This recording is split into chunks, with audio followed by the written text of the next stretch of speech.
labor code that the government of India has embarked and implemented from the 21st of November this year itself, it takes us on a new path to rationalize the entire labor rules, the labor laws, bring them into a concise, specific version.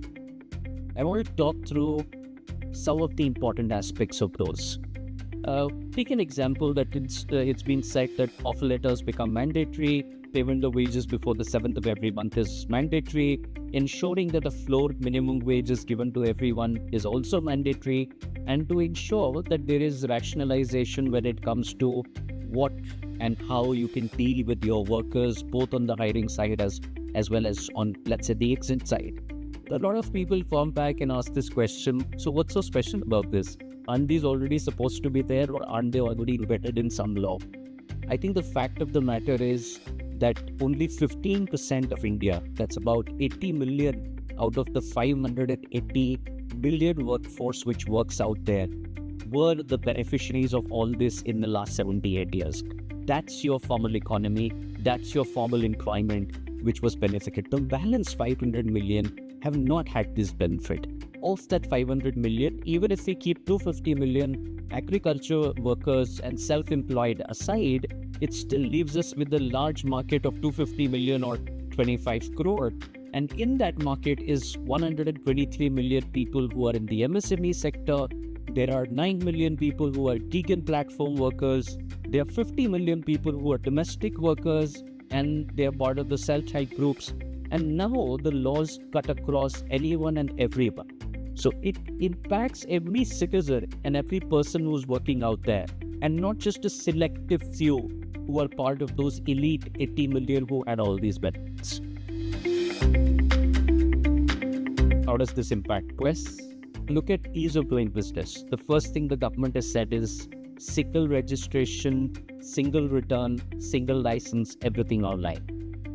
For a company like Quess, which works with 3,000 plus customers, 6,400 towns and cities where our people are deployed, even to be able to mobilize and deploy people that our customers wanted in official employment with social security backing would sometimes take a month or even month and a half for our clients to take out what is called a labor license, and then for us to go and apply for one, get one, and then start working with them. This, mind you, had to be done in every district, in every location where the customer was present.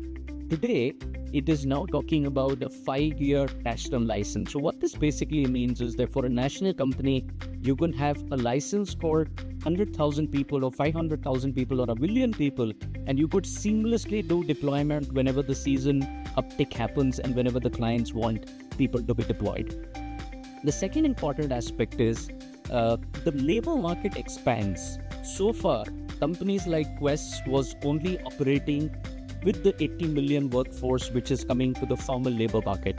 As this labor market expands with another 250 million informal workers also coming into it, the market size almost becomes about 4x.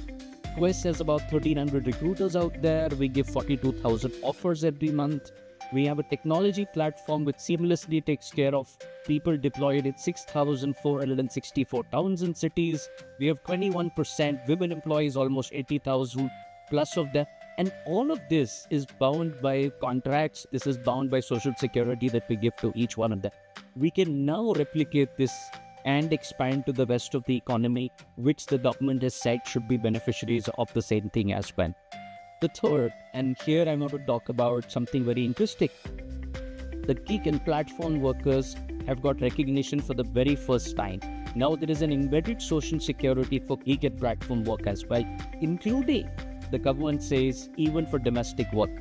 So tomorrow, anybody who has a driver, a gardener, a maid, a cook at home could also feel proud that they are employers and they can ethically and legally pay these people with a social security contract, with minimum wages and above, ensure that they give 5% extra towards the social security of these people, which will eventually earn them pension in their old age as well.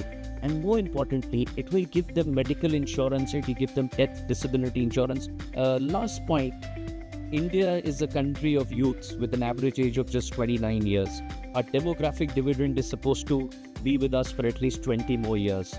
In the next 20 years, it's an estimate that over 240 million youth will come into the labor market. And with these new cohorts, it is assumed that the new youth which will come into the labor market will all be formalized. And these 240 million will get benefits from day one.